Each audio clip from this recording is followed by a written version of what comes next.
Here's my argument. When people get into these, he's the best of all time. What you're really talking about is the best I've ever seen. We should really accept that as our language moving forward, all time.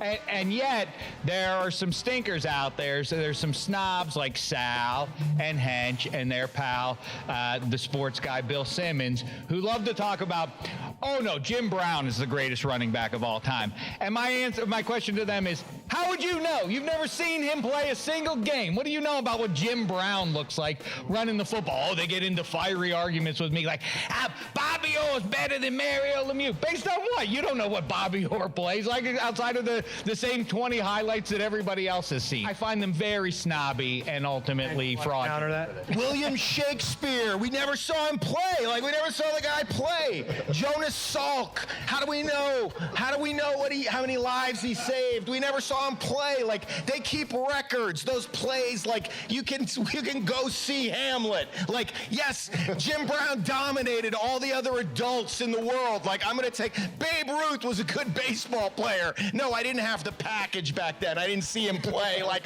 what kind of argument is this? Does it go like, hey, you didn't see him play in 4K? Because it has to do with your personal passion and your relationship to the team, to the era that you watch. If you had high def, you'd know 66 was a bum. Didn't see him play. I'm looking at that like Babe Ruth. I'm like, good Lord. This is you. On base plus slugging. This is you and your fancy friend Sal turning sports, which should be a visceral experience, your relationship with your teams, your era, and everything else, into a spreadsheet. Look at his numbers. His numbers prove my point.